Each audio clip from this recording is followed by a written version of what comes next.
Hello welcome everyone, आप सभी का हमारे यूट्यूब चैनल सिविल जंक्शन पर स्वागत है। हम लोग आप लोगों के लिए जो आर आर जेई का आपका एग्जाम जो CBT 2 होने वाला है उसके लिए जो है अपनी जो सिविल की गोली की जो RRB जेई की QYQ का बुक है उसका जो डिटेल्ड में सॉल्यूशन प्रोवाइड कर रहे हैं सब्जेक्ट वाइज। इस सीरीज में हम लोग जो है कुछ सब्जेक्ट अपने कंप्लीट कर लिए और कुछ सब्जेक्ट जो बचे हैं रिमेनिंग उनको कॉन्टिन्यूसली हम लोग एग्जाम से पहले ख़त्म कर देंगे, जिसमें आज के लेक्चर में हम लोग जो है एस्टिमेशन एंड कॉस्टिंग जितने भी क्वेश्चन आपके आरआरबी के रेलवे के जितने भी एग्जाम हैं उनमें आए हुए हैं उन सभी का हम डिटेल्ड में सॉल्यूशन देखेंगे।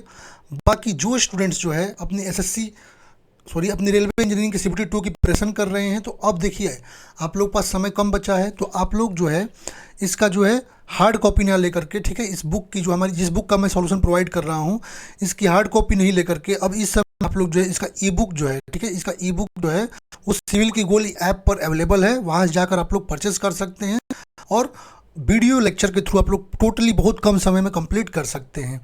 बाकी अपने CBT 2 के जो लोग प्रिपरेशन कर रहे हैं, तो ये हमारी CBT 2 की टेस्ट सीरीज है सिविल इंजीनियरिंग की, सिविल की गोली की, जिसमें 270 टोटल नंबर ऑफ टेस्ट है, 10 फुल लेंथ हैं, जनरल अवेयरनेस के 40 हैं, फिजिक्स एंड केमिस्ट्री के 50 हैं, basic of computer and application के 10 हैं, basic of environment and pollution control के 10 हैं और TCS के बहुत सारे पेपर भी हम लोगों ने वहाँ पर अपलोड किया हुआ है। बाकी जो आपके ऑटो कैड हो गया, टनल हो गया, कंस्ट्रक्शन इक्विपमेंट हो गया, इनके बहुत सारे क्वेश्चन हमने इस टेस्ट सीरीज में अपलोड किया है, तो आप लोग वहाँ जाकर के प्रैक्टिस अपनी कर सकते हैं। अब चलिए स्टार्ट करते हैं आज के अपने एस्टिमेशन एंड कॉस्टिंग सब्जेक्ट को।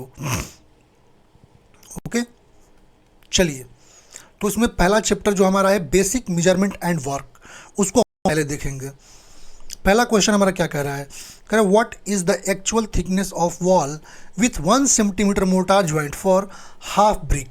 ठीक है, अब अच्छा हाफ ब्रिक की यदि मैं बात करता हूँ, ठीक है, तो साइज जब हम थिकनेस की बात करते हैं, साइज की बात करते हैं हाफ ब्रिक का, बहुत सारे केसेस में जो थिकनेस की बात करते हैं ना, तो 9 से 7 यही आता है आपका, 9 to 7 के बीच में वैरी करता है, 9 to 7 सेंटीमीटर के बीच में ये वैरी करता है थिकनेस। तो हाफ ब्रिक वॉल के लिए यदि मैं बात करता हूँ तो कितना हो गया, 9 to 7 सेंटीमीटर। अब मोर्टार कितना है, 1 सेंटीमीटर का, तो 1 सेंटीमीटर ऐड कीजिए तो 8 to 10 हो जाएगा।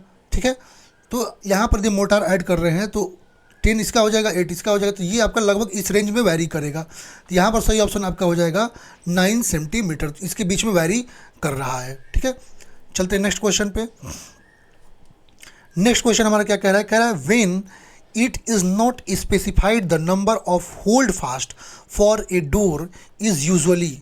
कह रहा है कि यदि कोई डोर के लिए आपका जो है नंबर ऑफ होल्ड फास्ट जो है वो स्पेसिफाई नहीं किया गया है, ठीक है, तो यूजुअली हम कितना लेंगे। ठीक है, अच्छा होल्ड फास्ट की यदि मैं बात करता हूँ जो हमारे डोर में यूज करते हैं, तो वो डिपेंड किस पे करता है, होल्ड फास्ट की यदि हम बात करते हैं तो वो size and weight of door पे डिपेंड करता है।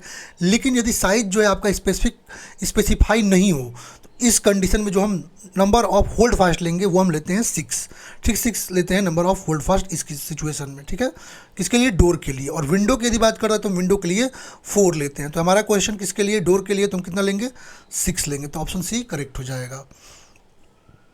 नेक्स्ट क्वेश्चन कर रहा है in case of panel doors to account for area the flat area is multiplied by. कह रहा है कि पैनल डोर के लिए यदि हम बात करते हैं तो यदि हमको फ्लैट एरिया निकालना है तो हम मल्टीप्लाई क्या करेंगे। ठीक है, हमको एरिया निकालना है तो फ्लैट एरिया जो है उसको मल्टीप्लाई किससे करते हैं।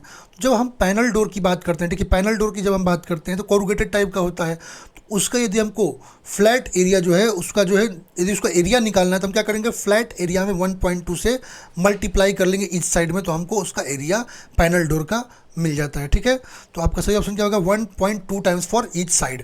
बाकी और चीज़ आप मल्टीप्लाइंग फैक्टर आपको बताता हूँ, 1 साइड एरिया मतलब ईच साइड के लिए, यदि batten door, panel door, braced and ledged door, इसके लिए 1.125, फ्लश डोर के लिए आपका 1, partly panel and partly glazed door की यदि हम बात करते हैं तो उसके लिए मल्टीप्लाइंग फैक्टर 1 होता है, फुल्ली ग्लेज डोर की बात करते हैं तो मल्टीप्लाइंग फैक्टर 0.8 होता है, कोरुगेटेड आयरन शीट की बात करते हैं तो यहाँ पर 1.14 होता है आपका multiplying factor, semi corrugated asbestos के लिए 1.1 होता है और कोरुगेटेड एस्बेस्टस शीट के लिए आपका 1.2 होता है। तो ये मल्टीप्लाइंग फैक्टर आपको याद रहने चाहिए, इस पे क्वेश्चन आता है। ठीक है, नेक्स्ट हमारा क्वेश्चन कह रहा है for plastering walls cement mortar would be typically used in which ratio. कह रहा है कि यदि वॉल को प्लास्टर करना है तो सीमेंट मोर्टार का जो रेशियो लेंगे वो किस रेशियो में हम लोग लेंगे। ठीक है, अब यदि आते हैं थोड़ा सा कुछ चीज़ आपको और बताता हूँ इसमें एक्स्ट्रा।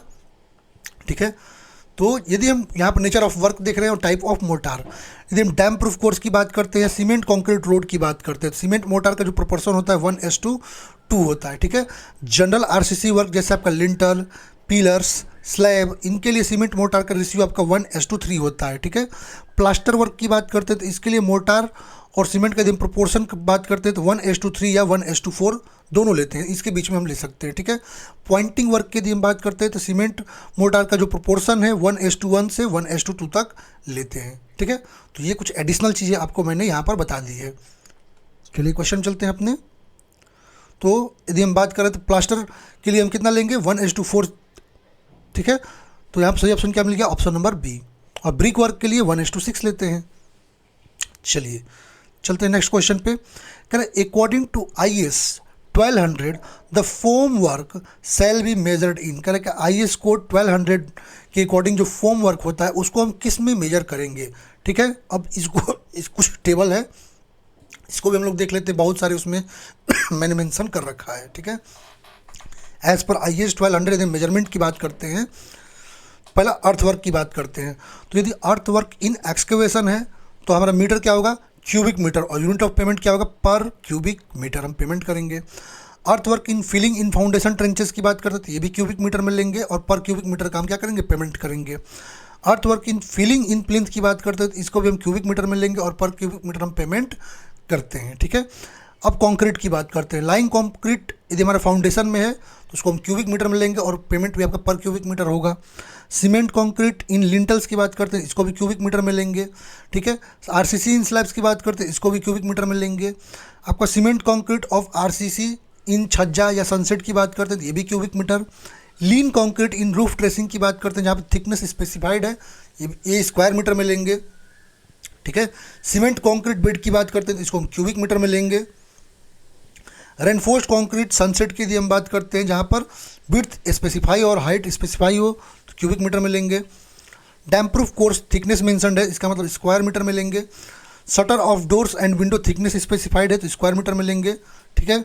डोर एंड विंडोज़ की फिटिंग की बात करें जैसे हिंज हो गया, टावर हो गया, बोल्ट्स हो गया, स्लाइड्स हो गई, ये सबको हम पर नंबर को लेंगे, ईच के अकॉर्डिंग लेंगे, मतलब पर नंबर लेंगे, ठीक है। अब स्टील वर्क की यदि मैं बात करता हूँ तो स्टील रेनफोर्समेंट बार की यदि हम बात करते हैं आरसीसी में या रेनफोर्स्ड ब्रिक वर्क में बात करते हैं तो क्विंटल में लेंगे। बेंडिंग या बाइंडिंग ऑफ स्टील रेनफोर्समेंट की बात करते हैं ये भी क्विंटल में लेंगे। Rivet bolt and nut anchor bolt, lewis bolt, holding fast, ये सबको हम क्विंटल में लेंगे। आयरन होल्ड फास्ट को क्विंटल में। आयरन रेलिंग जहाँ पर हाइट और टाइप स्पेसिफाई ये भी क्विंटल में लेंगे। और आयरन ग्रिल्स को हम स्क्वायर मीटर में लेंगे। तो ये सारी चीज़ें मैंने आपको यहाँ पर मेंशन कर दी हैं, ठीक है। अब चलते हैं अपने क्वेश्चन पे। क्वेश्चन करा according to IS 1200 reinforcing bars used in reinforced cement concrete shall be measured in. तो रेनफोर्सिंग बार को हम किस में लेंगे, तो रेनफोर्सिंग बार देखिए अभी बताया वहाँ पर, तो उसको हम किस में लेंगे, लेंथ के अकॉर्डिंग लेंगे, मतलब मीटर में लेंगे, ठीक है। ऑप्शन ए यहाँ पर करेक्ट हो जाएगा।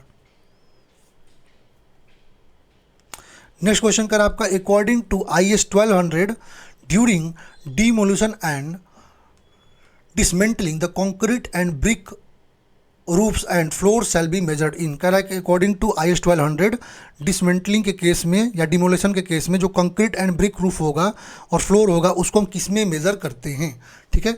चलिए इसके भी कुछ सम चीज़ें आपको बता देते हैं, बाकी इन टेबल के अकॉर्डिंग सारे आपको क्वेश्चन आगे बन जाएंगे, ठीक है। कुछ पर्टिकुलर चीज़ें देख लीजिए, जैसे रोल्ड स्टील जॉइंट्स हो गया, स्टील फ्रेमवर्क बार्क हो गया, बाइंडिंग ऑफ स्टील एनफोर्समेंट हो गया, फैब्रिकेशन हो गया, होस्टिंग ऑफ स्टील वर्क, इसको क्विंटल्स में लेंगे। Plastering, pointing, dado, white washing, distempering, painting, polishing, coal tarring, removing of plant, ये सबको हम पेंट, इसको हम स्क्वायर मीटर में लेंगे। टाइल रूफ हो गया, स्लेट रूफिंग हो गया, timber roofing, ceiling, centering and shuttering, damp proof course, turfing of lined canal, surface dressing और लेवलिंग, जेल वर्क और जाफरी work, wood work in door, shutter, sawing of timber, wood work in the partition and plywood, ये सबको square metre में लेंगे, ठीक है।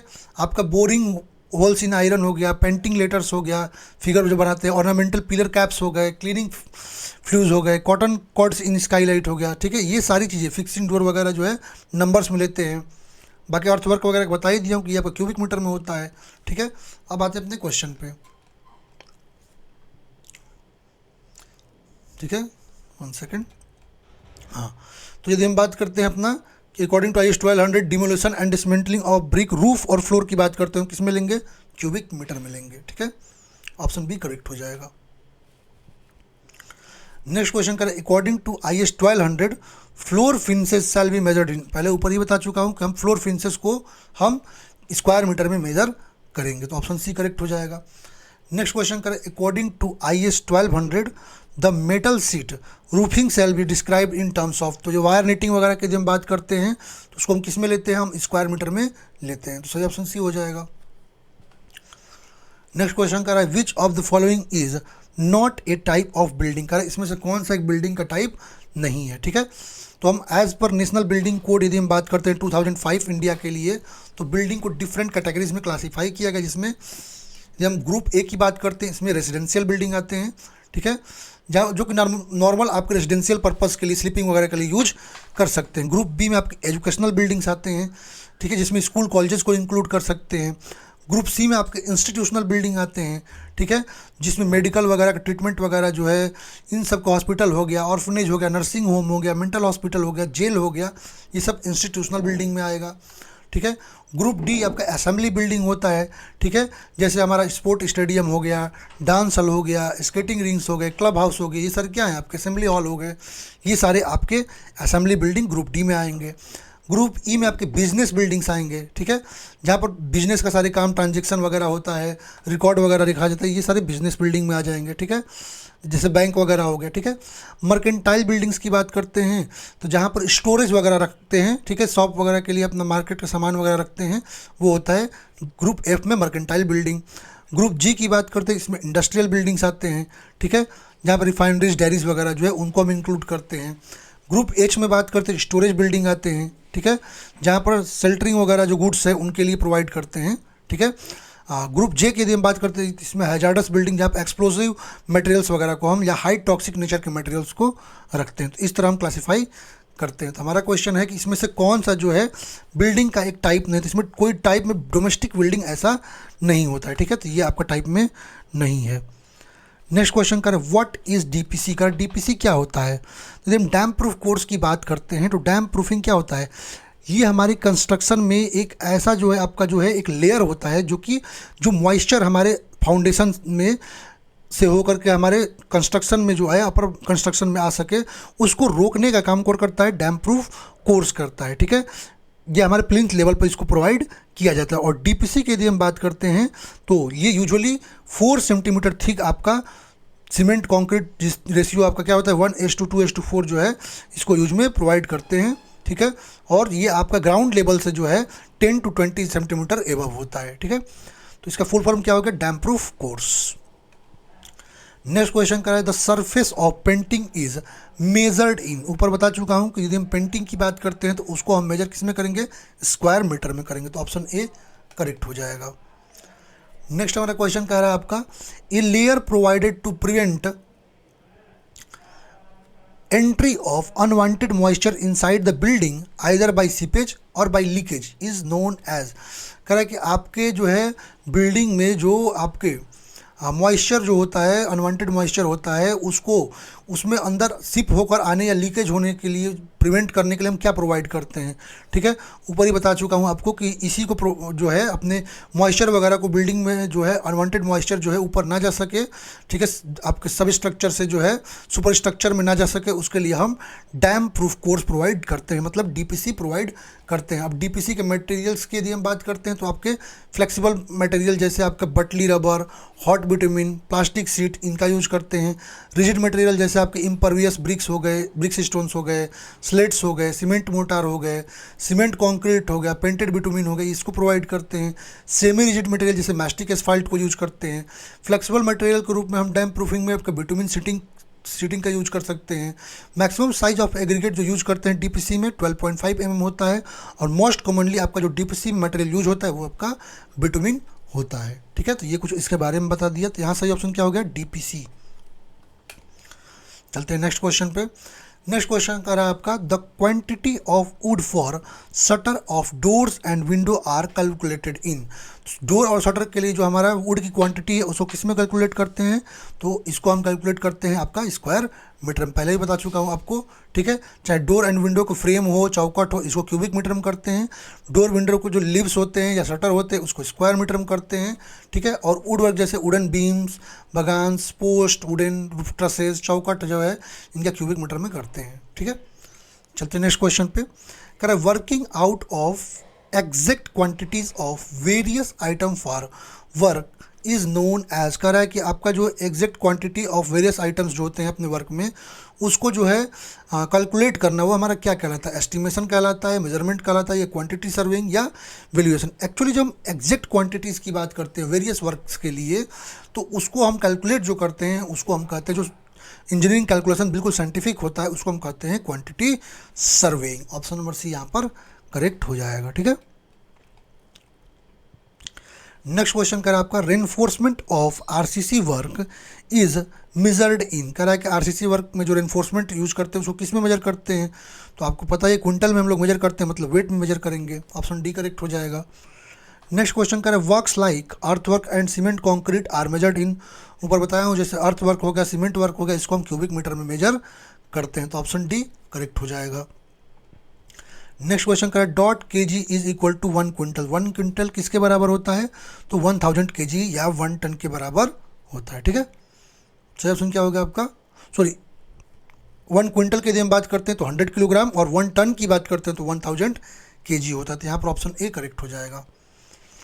नेक्स्ट क्वेश्चन कह रहा है आपका the term dot is use to indicate the treatment which is given to a building so as prevent or control the growth of termite in building, तो कह रहा है बिल्डिंग में जो टर्मिट है उनके ग्रोथ को प्रिवेंट करने के लिए हम बिल्डिंग में क्या प्रोवाइड करते हैं, ठीक है। तो यदि हम बात करें जो टर्मिट प्रूफिंग जो है ये एक ऐसा प्रोसेस है जिसके द्वारा हम क्या कर सकते हैं, जो टर्मिट्स हैं आपके वुडन स्ट्रक्चर में बिल्डिंग में उनके ग्रोथ को हम इसके द्वारा कंट्रोल कर सकते हैं, ठीक है। तो क्या करते हैं, टर्मिट प्रूफिंग।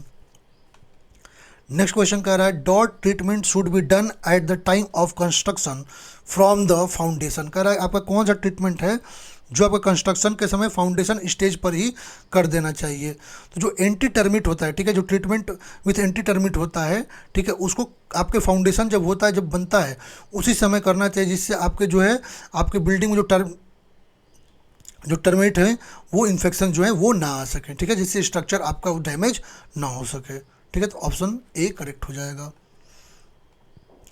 नेक्स्ट क्वेश्चन कर रहा है unit of measurement for dam proof course, तो ऊपर बता चुका हूँ डैम प्रूफ कोर्स को मेजर हम किस में करते हैं, स्क्वायर मीटर में। कह रहा है unit of measurement of rain water pipe is, कह रहा है रेन वाटर पाइप का जो मेजरमेंट करते हैं उसका यूनिट क्या होता है, तो रेन वाटर पाइप की यदि हम बात करते हैं उसको मेजर करते हैं रनिंग मीटर में। यहाँ कुछ आप लोग देख सकते हैं जैसे earth work in excavation filling को क्यूबिक मीटर में, concrete work in foundation lintel slab जज्जा इसको हम क्यूबिक मीटर में, डैम प्रूफ कोर्स को स्क्वायर मीटर में, brick work in foundation plinth superstructure walls arches इन सबको क्यूबिक मीटर में, shutter of doors and windows को क्यूबिक मीटर में, steel reinforcement bars in RCC and reinforce brick work इसको square metre में, ठीक है।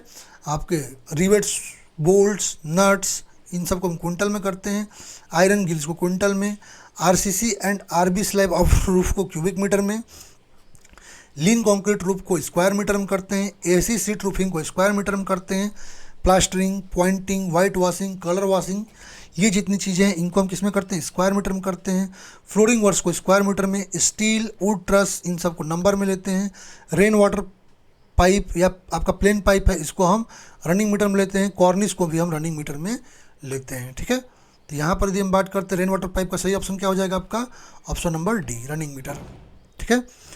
नेक्स्ट क्वेश्चन का damp proofing is done for what, तो डैम प्रूफिंग हम किसके लिए करते हैं, तो हमारा जो मॉइस्चर है मतलब वाटर है वो आपका जो है उसको प्रिवेंट करने के लिए आपके सुपर स्ट्रक्चर में ना पहुंचे उसके लिए प्रोवाइड करते हैं, ठीक है। तो सही ऑप्शन क्या मिल जाएगा, option number B. Next chapter हमारा क्या है, वैल्यूएशन, ठीक है। चलिए इसके क्वेश्चन को देखते हैं। पहला क्वेश्चन कर the person who enjoys the easement right is called, कर जो पर्सन जो ईजमेंट जो आपका जो पर्सन होता है जो ईजमेंट राइट को इंजॉय करता है उसको हम क्या कहते हैं, ठीक है। तो जो पर्सन आपके इज जो पर्सन जो है वो उसके पास ईजमेंट का जो है ईजमेंट का राइट होता है, जिस पर्सन के पास ईजमेंट का राइट होता है उसको हम कहते हैं डोमिनेंट ऑनर। क्या कहते हैं उसको? Dominant owner. और उसके पास ये राइट होता है कि वो किसी भी स्पेसिफिक पर्सन, किसी भी स्पेसिफिक जो है आपके जो है पर्पज़ के लिए अपने जो लैंड है उसको दूसरे पर्सन को भी दे सकता है, ये उसका राइट होता है। ठीक है। और उसका जो ऑनर होता है वही उसका डोमिनेंट ऑनर होता है, जो आपका डोमिनेंट स्टेट का जो ऑनर होता है वही डोमिनेंट ऑनर होता है। ठीक है। और यदि हम बात करते हैं किसकी, लीजी की, तो लीजी आपका कौन होता है?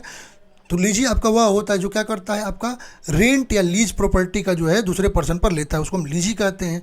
ठीक है। और लीजर कौन होता है? तो जो आपका लीज लेता है, ठीक है, उसको हम क्या कहते हैं?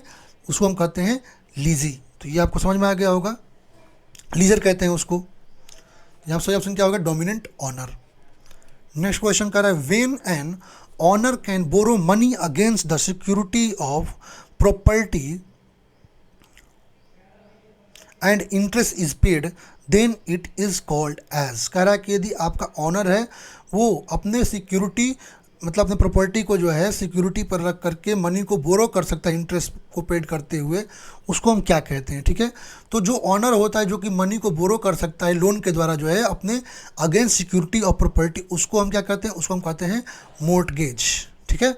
और जो आपका पर्सन जो लोन लेता है उसको हम क्या कहते हैं? मोर्टगेजर। ठीक है। जो आपका मोर्टगेज की बात करते हैं तो ये क्या होता है? मोर्टगेज की बात करते हैं जो एडवांस या लोन जो देता है।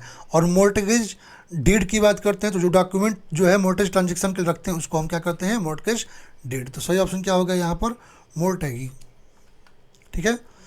अब टाइप्स ऑफ प्रॉपर्टी की बात करते हैं, दो टाइप के होते हैं, जिसमें फ्री होल्ड प्रॉपर्टी होती है। ठीक है। जहाँ पर फ्री होल्ड प्रॉपर्टी की बात करते हैं तो वहाँ पर एब्सोल्यूट ऑनर होता है।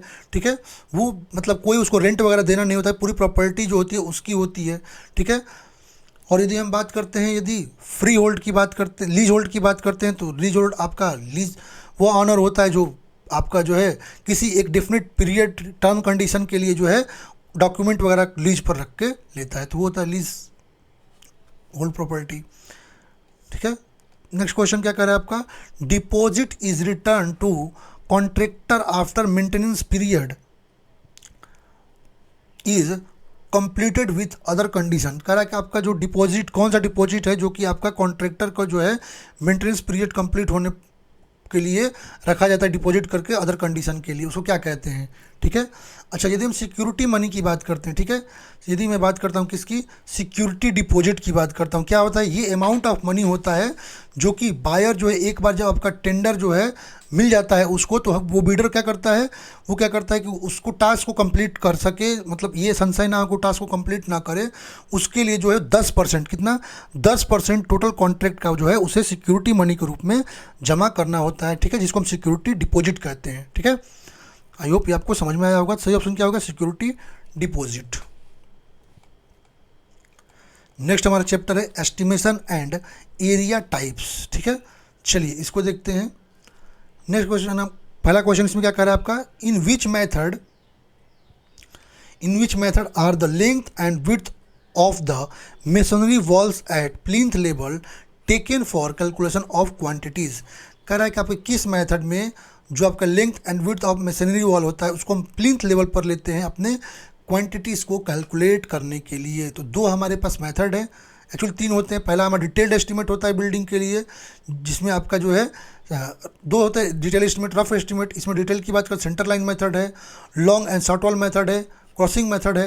ठीक है। सेंटर लाइन मेथड की बात करते हैं तो इस मेथड में हमारे जो डिफरेंट सेक्शन ऑफ वॉल होते हैं बिल्डिंग के, उनको सेंटर लाइन, उसमें सेंटर लाइन को मार्क करते हैं। ठीक है। और हम क्या करते हैं? लेंथ को हम मल्टीप्लाई करते हैं विड्थ से और डेप्थ से। ठीक है। और हमारा टोटल क्वांटिटी मिल जाता है। ठीक है। जहाँ पर टी जंक्शन वगैरह मिलता है वहाँ रिडक्शन भी करते हैं। तो ये लॉन्ग वॉल शॉर्ट वॉल की बात करते हैं तो ये आपका जनरल मेथड होता है, जिसको आउट टू आउट या इन टू इन मेथड भी कहते हैं। ठीक है। यहाँ पर जो लॉन्गर वॉल, जो आपके लॉन्गर वॉल्स होते हैं उसको आउट टू आउट, और जो शॉर्टर वॉल होते हैं या पोर्शंस होते हैं उसको हम इन टू इन मेजर करते हैं पर्टिकुलर लेयर ऑफ वर्क के लिए। ठीक है। और यहाँ पर length and width of wall को मल्टीप्लाइड करते हैं separately width and height of corresponding layer से, जिससे आपको क्वांटिटी मिल जाती है। ठीक है। यदि हम बात करते हैं क्या कर रहा है क्वेश्चन हमारा, कह रहा है कि आपका किस मेथड में length and width of machinery को प्लिंथ लेवल तक लेते हैं कैलकुलेट करने की प्रॉपर्टी को, उसको कहते हैं centre line method. Next question कर आपका NIT is abbreviation of, NIT किसका एब्रीवेशन है, ठीक है। तो NIT के यदि हम बात करते हैं तो इसको हम कहते हैं नोटिस इनवाइस टेंडर, जो कि एक प्रकार क्या है, एक प्रकार का डॉक्यूमेंट होता है जो कि ये रेफर करता है कि कोई कंपनी जो है अपना जो है प्रपोजल जो है उसको लाई है, तो ये प्रपोजल या इन्विटेशन जो होता है उसको बताता है, ठीक है। तो ऑप्शन क्या हो जाएगा, notice inviting tender. Next question कर रहा है full architectural and structural drawings are required for which type of estimate, करें किस एस्टिमेट के लिए फुल्ली आर्किटेक्चरल और स्ट्रक्चरल ड्राइंग्स जो है उसकी रिक्वायरमेंट होती है। तो यदि हम बात करते हैं अपना, तो जब हम डिटेल्ड एस्टिमेट की बात करते हैं, ठीक है, किसकी डिटेल्ड एस्टिमेट की बात करते हैं, तो डिटेल्ड एस्टिमेट के लिए आपका फुल आर्किटेक्चरल और स्ट्रक्चरल ड्राइंग की रिक्वायरमेंट होती है और ये सबसे मोस्ट एक्यूरेट और रिलायबल मेथड होता है, ठीक है। सो ऑप्शन क्या होगा, डिटेल्ड एस्टिमेट। नेक्स्ट क्वेश्चन क्या कह रहा है आपका, quadrantal repair is done in, कह रहा है क्वाड्रेंटल रिपेयर जो है कितने समय में किया जाता है, ठीक है। अब एक चीज़ समझिएगा, जब हम क्वाड्रेंटल रिपेयर की बात करते हैं, कुछ चीज़ें आपको बताता हूँ, ठीक है। यदि हम क्वाड्रेंटल की बात करते हैं, ठीक है, यदि हम क्वाड्रेंटल की बात करते हैं, चलिए इसको अलग से आपको बता दे रहा हूँ, ठीक है। यदि मैं बात कर रहा हूँ किसकी, यदि हम बात कर रहे हैं क्वाड्रेंटल की, यदि मैं बात कर रहा हूँ, ये 4 ईयर्स पे होता है, कितना, 4 ईयर्स के लिए, ठीक है, 4 ईयर्स, इन 4 ईयर्स, ठीक है। अच्छा, यदि हम बात कर रहे हैं आपका, यदि हम सेमी एनुअल की बात करते हैं, ठीक है, सेमी एनुअल की यदि हम बात करते हैं, सेमी एनुअल की यदि मैं बात करूं तो ये आपका ट्वाइस इन ए ईयर, याद रखिए क्या होता है, twice a year, twice a year, याद रखिएगा, ठीक है। एनुअल तो आपको पता ही है, एनुअल आपको पता है, वंस ए ईयर। और बाईनियल की यदि हम बात करते हैं, बाईनियल की यदि मैं बात करते हैं तो ये आपका एवरी 2 ईयर्स, 2 ईयर्स पे, एवरी 2 ईयर्स, ठीक है, अकरिंग वंस एवरी 2 ईयर्स, ठीक है। ये आप लोग याद रखिएगा। यहाँ पर यदि हम बात करते हैं अपने क्वेश्चन की, तो क्वाड्रेंटल रिपेयर को यदि हम बात करते हैं तो आपका कितने पे होता है, आपका वंस इन 4 ईयर, ठीक है। आपका डी ऑप्शन करेक्ट हो जाएगा। चलिए नेक्स्ट क्वेश्चन चलते हैं अपना, the area covered by all floors of building is called, कह रहा है कि आपका जो एरिया जो है, जो बिल्डिंग के सभी फ्लोर से कवर अप होता है, उस एरिया को हम क्या कहते हैं, ठीक है। तो जो एरिया आपका जो है बिल्डिंग से कवर अप होता है, उस एरिया को हम क्या कहते हैं, उस एरिया को हम कहते हैं अपना बिल्टअप एरिया, ठीक है। ये क्या होता है, एरिया आपका जो फ्लोर से आपका कवर होता है, ठीक है। इसमें यदि हम बात करते हैं तो हम फ्लोर्स जो है उसको इंक्लूड करते हैं, इसमें बेसमेंट फ्लोर वगैरह जो है अपना इंक्लूड करते हैं। तो यहाँ सही ऑप्शन क्या होगा, बिल्टअप एरिया। नेक्स्ट क्वेश्चन करा, in building estimate the specifications are classified as, करा बिल्डिंग एस्टिमेट में स्पेसिफिकेशन जो होता है उसको कैसे क्लासिफाइड करते हैं। तो आपके बिल्डिंग एस्टिमेशन की बात करते हैं तो स्पेसिफिकेशन को हम 2 रूप में क्लासिफाई करते हैं, एक जनरल स्पेसिफिकेशन और दूसरा हमारा डिटेल्ड स्पेसिफिकेशन। जनरल की बात करते हैं तो जनरल स्पेसिफिकेशन की यदि मैं बात कर रहा हूँ, इसमें ओवरऑल जो है आपका डिस्क्रिप्शन जो है प्रोजेक्ट का, ठीक है, आपका उसको दिखाते हैं, ठीक है। बट डिटेल्ड की यदि हम बात करते हैं तो इसमें पूरे मटेरियल, वर्कमैनशिप, मेथड, स्टैंडर्ड जो है सारी चीज़ों की बात इसमें करते हैं। तो 2 होते हैं आपके, जनरल एंड डिटेल्ड स्पेसिफिकेशन। चलते हैं नेक्स्ट क्वेश्चन पे, करें which method is adopted to develop and approximate और conceptual estimate for perimeter works for buildings from the following, का इसमें से किस मेथड में जो है हम क्या करते हैं, अप्रोक्सीमेट या कॉन्सेप्चुअल एस्टिमेट जो है जिसमें पैरीमीटर ऑफ बिल्डिंग वर्क को जो है लेते हैं, कौन सा मेथड होता है, ठीक है। तो जब हम बात करते हैं cost per linear metre method की, cost per linear metre method की बात करते हैं, ये आपका कहाँ अडॉप्ट करते हैं, ये आपका एक अप्रॉक्सीमेट मेथड होता है जिसमें हम पैरीमीटर वर्क्स को जो है कैलकुलेट अपने बिल्डिंग के करते हैं और उससे हम क्या करते हैं, अपने लेंथ से मल्टीप्लाई करके हम बिल्डिंग के लिए अपना एस्टिमेशन करते हैं। तो यहाँ पर सही बात ऑप्शन क्या हो जाएगा, आपका हो जाएगा cost per linear metre method. Okay, next question हमारा क्या कह रहा है, the rate of construction of a hospital is expressed in terms of cost per head, this type of estimate is called as, कह रहा कि रेट ऑफ कंस्ट्रक्शन जो है हॉस्पिटल का जो है वो terms of cost per head हम लेते हैं। तो कह रहा इस प्रकार का एस्टिमेट आपका क्या कहलाता है, ठीक है। तो यदि हम यूनिट एस्टिमेट मेथड की बात करते हैं तो इसमें हम क्या करते हैं, हम अपने यूनिट्स को लेते हैं और उन यूनिट्स को जो है कॉस्ट से मल्टीप्लाई करके हम अपना जो एस्टिमेशन करते हैं। ये भी एक अप्रॉक्सीमेट आपका मेथड होता है, ठीक है। इसमें जैसे पर बेड, पर पेशेंट, ऐसे जो है हम पर चेयर जो है मेजरमेंट करते हैं। तो क्या होता है, functional unit estimate. Next question का है, keeping in view the feasibility order of magnitude the preliminary conceptual are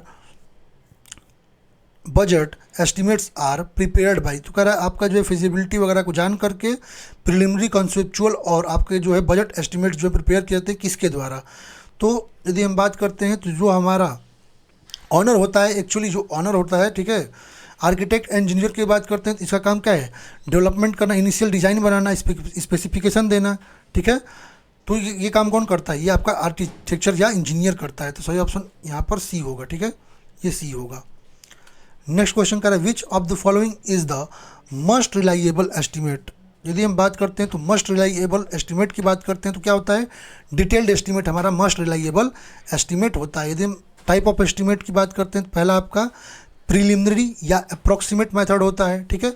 इस मेथड में हम क्या करते हैं, इस मेथड में हम अपने प्रोजेक्ट के वेरियस एस्पेक्ट को देखते हैं और एक जो है लमसम जो है अपना ये कर लेते हैं कि हमारा कितना जो है आपका कॉस्ट आएगा। तो ये एक प्रकार का एस्टिमेट का जो है अप्रॉक्सीमेट मेथड होता है, ठीक है। इसमें आपका प्लिंथ एरिया मेथड आता है, ठीक है। प्लिंथ एरिया मेथड में यदि हम बात करते हैं इसको हम स्क्वायर मीटर मेथड भी कहते हैं। इसमें विड्थ को जो है लेंथ से मल्टीप्लाई करके और हम अपने जो कॉस्ट होता है पर मीटर स्क्वायर जो है उसको मल्टीप्लाई कर लेते हैं। क्यूबिक मीटर जो क्यूबिक रेट मेथड होता है उसमें हम क्या करते हैं, लेंथ, विड्थ और हाइट जो है उसको मल्टीप्लाई करके और क्यूबिक रेट से मल्टीप्लिकेशन करके अपना एस्टिमेट कर लेते हैं। अब डिटेल्ड एस्टिमेट की बात करते हैं तो डिटेल्ड एस्टिमेट में हमें ये सबसे मोस्ट एक्यूरेट और रिलायबल एस्टिमेट होता है, जिसमें जो है अपनी पूरी क्वांटिटीज़ जो है उनको हम कैलकुलेट करके और कॉस्ट से मल्टीप्लाई करते हैं, ठीक है। तो यहाँ पर सही ऑप्शन क्या मिल गया आपका, तो यहाँ पर डिटेल्ड एस्टिमेट। चलिए नेक्स्ट क्वेश्चन देखते हैं अपना। नेक्स्ट क्वेश्चन कर रहा है, which of the following area is are not included in carpet area. कर इसमें से किस एरिया को कारपेट एरिया में इंक्लूड नहीं किया जाता है। तो यदि हम बात करते हैं अपना एरिया तो इसमें कई प्रकार से हम देखते हैं क्लासिफिकेशन, जैसे प्लिंथ एरिया हो गया, फ्लोर एरिया को हम क्लासिफाई कर सकते हैं सर्कुलेशन एरिया और कारपेट एरिया में, ठीक है। सर्कुलेशन एरिया आपका वर्टिकल सर्कुलेशन एरिया होता है, हॉरिजॉन्टल सर्कुलेशन एरिया होता है। जब प्लिंथ एरिया की बात करते हैं तो क्या होता है, टोटल बिल्टअप कवर्ड एरिया जो होता है उसको हम प्लिंथ एरिया कहते हैं, आपका जो है स्टोरेज फ्लोर लेवल पर, ठीक है। इसमें हम court yard, play ground, unclose balcony, cantilever porch, lift, इसको हम इंक्लूड नहीं करते हैं, ठीक है। तो हमारा क्वेश्चन जो है क्या कह रहा है आपका, कारपेट एरिया क्वेश्चन है, ठीक है। प्लिंथ एरिया आपको मैंने बता दिया। फ्लोर एरिया की बात करते हैं तो प्लिंथ एरिया में से आप वॉल्स जो हैं उसको निकाल दिए तो आपको फ्लोर एरिया मिल जाता है, ठीक है। इसमें जो हम एरिया ऑफ बालकनी जो होता है उसमें 50% ऑफ फ्लोर एरिया का लेते हैं। प्लिंथ एरिया जो होता है as compare to floor area आपका 30 से 40% ज़्यादा होता है, ठीक है। यदि हम कारपेट एरिया की बात करते हैं तो ये आपका यूजेबल एरिया या लिविंग एरिया होता है, ठीक है। कारपेट एरिया में आपका टोटल फ्लोर एरिया में से हम क्या करते हैं, अपना सर्कुलेशन एरिया और नॉन सर्कुलेशन एरिया को जो है माइनस कर देते हैं, ठीक है। यदि हम बात करते हैं आपका इसमें सर्कुलेशन एरिया जो रेजिडेंशियल एरिया का आपका 50 to 65% और commercial area 60 to 75% of plinth area लेते हैं, ठीक है। तो यदि हम बात करते हैं यहाँ पर सही ऑप्शन हमारा क्या हो जाएगा, क्या इसमें इंक्लूड नहीं करेंगे तो हम इसमें the walls along with door and open area इसको भी इंक्लूड नहीं करेंगे, वरांदा कॉरिडोर और पैसेज को इंक्लूड नहीं करेंगे, आपका एंट्रेंस गेट को इंक्लूड नहीं करेंगे। तो ऑल ऑफ द ऑप्शन यहाँ पर करेक्ट हमारा हो जाएगा, ठीक है। तो यहाँ पर जो है हम लोग का जो है अब चौथा चैप्टर अपना मटेरियल कैलकुलेशन एंड वर्क जो है जिसमें मिसलेनियस टॉपिक्स हैं उनको देखते हैं, ठीक है। पहला क्वेश्चन कह रहा है आपका, the cost of construction including all the expenditure incurred from beginning to completion of work is called. कह रहा है जो आपका जो है जो टोटल कंस्ट्रक्शन का जो कॉस्ट आता है जिसमें आपका एक्सपेंडिचर जो है बिगिनिंग से लेकर के अपने वर्क को कंप्लीट होने तक ऐड करते हैं उसको हम क्या कहते हैं, ठीक है।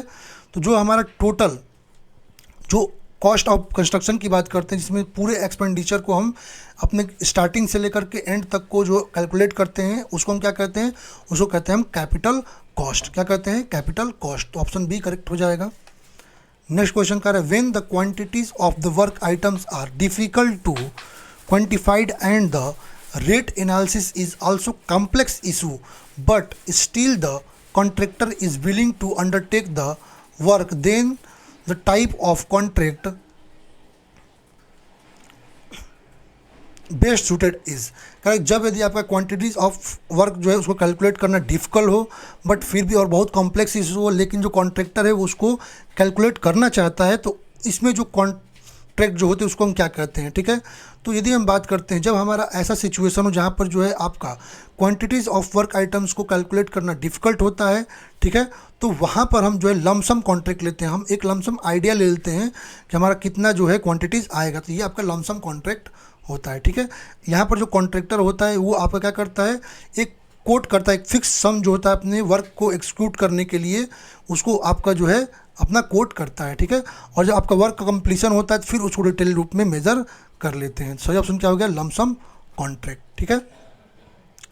नेक्स्ट क्वेश्चन हमारा क्या कह रहा है आपका, pick the correct statement from the following, ठीक है। यहाँ पर कुछ स्टेटमेंट दे रखे हैं, आपको करेक्ट स्टेटमेंट बताना है। Engineering economy is decision assistance tool by which the method will be chosen as the most economical one. Correct, engineering economy का यूज करके हम कौन सा मेथड आपका मोस्ट इकोनॉमिकल हो उसको चूज कर सकते हैं, तो ये आपका नहीं हो सकता है। Correct, engineering economy is collection of mathematical techniques which simplify economic comparisons. नहीं, इसका इकोनॉमिक कंपेरिजन्स एक्चुअली यदि हम बात करते हैं इसको, वन सेकेंड, इंजीनियरिंग इकोनॉमी का यूज करके मोस्ट इकोनॉमिकल जो आपका जो होता है मेथड जो इसको हम लोग देख सकते हैं, मोस्ट इकोनॉमिकल मेथड्स को देख सकते हैं, ठीक है। इंजीनियरिंग इकोनॉमी से मैथमेटिकली टेक्निक जो है उसको कैलकुलेट करके अपने इकोनॉमिक कंपैरिजन को सिंप्लीफाई भी कर सकते हैं। और इंजीनियरिंग इकोनॉमी जो होता है ये हमारे बेसिक टर्मिनोलॉजी और फंडामेंटल कॉन्सेप्ट जो इकोनॉमिक है उनको भी क्लासीफाई करता है। तो यहाँ पर all of the option correct हो जाएगा। नेक्स्ट हमारा क्वेश्चन कह रहा है आपका, dot is the process of inviting bids or proposal in response to an invitation. कह रहा है इन्विटेशन के लिए जो हम इन्वाइट करते हैं या प्रपोजल जो लाते हैं उस प्रोसेस को हम क्या कहते हैं, ठीक है। तो टेंडरिंग जो हमारा प्रोसेस होता है जिसके द्वारा हम क्या करते हैं, बिड्स या प्रपोजल को इन्वाइट करते हैं, ठीक है, जिसके आपके जो रिस्पॉन्स में जो आपके कंस्ट्रक्शन प्रोजेक्ट है उसके लिए जो है बिडिंग होती है। सही ऑप्शन क्या होगा, टेंडरिंग। नेक्स्ट क्वेश्चन करें, a project construction cost estimate includes. करें प्रोजेक्ट कंस्ट्रक्शन कॉस्ट एस्टिमेट जो होता है उसमें क्या क्या इंक्लूड होता है, इक्विपमेंट एंड ओवरहेड कॉस्ट बिल्कुल होता है, प्रॉफिट ऑफ कॉन्ट्रैक्टर बिल्कुल होता है, लेबर एंड मटेरियल कॉस्ट बिल्कुल होता है, मतलब all of the option correct हो जाएगा, ठीक है। नेक्स्ट क्वेश्चन कर रहा था, centre line method is specially adapted for estimating. कह रहा सेंटर लाइन मेथड जो होता है स्पेशली किसको आपका जो है एस्टिमेट करने के लिए अडॉप्ट किया जाता है। तो यदि हम बात करते हैं सेंटर लाइन मेथड की, ठीक है, दो मेथड हमारे एक तो होते हैं, पहला एक long wall short wall method और एक centre line method. Long wall short wall method होता है जिसको हम इंडिविजुअल या सेपरेट वॉल या जनरल मेथड कहते हैं, ये आपका CPWD में यूज होता है, ठीक है। यहाँ पर यदि हम सेंटर लाइन मेथड की बात करते हैं तो यहाँ पर जंक्शन पॉइंट वगैरह को जो है कैलकुलेट करने के लिए स्पेशल आपका जो है अटेंशन की ज़रूरत होती है। ये यदि हम long wall short wall method की बात करते हैं, ये सिंपल मेथड होता है बट टाइम कंज्यूमिंग होता है। सेंटर लाइन मेथड आपका क्विक मेथड होता है। Long wall short wall method की यदि मैं बात करता हूँ तो long wall short wall method जो होता है ये आपका मोर एक्यूरेट होता है और centre line method less accurate होता है, ठीक है। और यदि हम शेप्स की बात करते हैं तो अपना सेंटर लाइन मेथड में जो है हमारा जो शेप होता है वो सर्कुलर भी हो सकता है, हेक्सागोनल भी होता है या अदर ज्योमेट्रिक शेप भी हो सकता है, ठीक है। बट यदि हम सेंटर लाइन में अपना ये लॉन्ग वॉल शॉर्ट वॉल की बात करते हैं तो यहाँ पर जो हमारा जो शेप होता है वो आपका जो है स्क्वायर हो सकता है या रेक्टेंगल हो सकता है। यहाँ सही ऑप्शन सी हो जाएगा। नेक्स्ट हमारा क्वेश्चन करें, in contractual payments RA bill means. Correct, contractual payments में कॉन्ट्रेक्चुअल पेमेंट में जो आपका RA बिल होता है इसका क्या मतलब होता है, तो RA बिल का मतलब होता है रनिंग अकाउंट बिल, ठीक है। इसके द्वारा हम पेमेंट अपने रनिंग अकाउंट के लिए करते हैं। सही ऑप्शन क्या हो जाएगा, running account bill, option C correct. Next हमारा लास्ट क्वेश्चन है, कह रहा है लिक्विडिटी रेशियोज आर यूज। कह रहा है लिक्विडिटी रेशियो को किसके लिए यूज करते हैं, तो जो हमारा लिक्विडिटी रेशियो होता है एक फाइनेंशियल आपका मैट्रिक्स होता है जिसमें कंपनी जो अपनी जो एबिलिटी होती है शॉर्ट टर्म के लिए उसको जो है अपने कैश फ्लो के लिए अपना कैलकुलेट करती है, ठीक है। तो यहाँ पर major firms ability to meet short cut obligation, ये भी सही है। To cooperate to compare short term obligation to short term resource available, ये भी सही है आपका, मतलब ऑल ऑफ द ऑप्शन यहाँ पर करेक्ट हो जाएगा। तो इस प्रकार से इस वीडियो में हम लोगों ने एस्टिमेशन एंड कॉस्टिंग जो आपकी आरआरबी जेईई की प्रीवियस ईयर बुक थी सिविल की गोली की, उसके सारे क्वेश्चन को देख लिए हैं। ठीक है, तो आगे हम लोग इस तरह कॉन्टिन्यूसली अदर सब्जेक्ट भी आपको कंप्लीट करा देंगे। बाकी अदर सब्जेक्ट जो पहले से हो चुके हैं उसकी प्लेलिस्ट पड़ी हुई आप लोग जाकर देख सकते हैं। यदि ये वीडियो आप लोग के लिए हेल्पफुल रही हो तो वीडियो को लाइक कीजिएगा। कोई भी आपको डाउट हो तो कमेंट बॉक्स में कमेंट कीजिए और अपने दोस्तों के साथ शेयर कीजिएगा। और जो भी लोग नए हैं चैनल को सब्सक्राइब कर सकते हैं। Thank you everyone.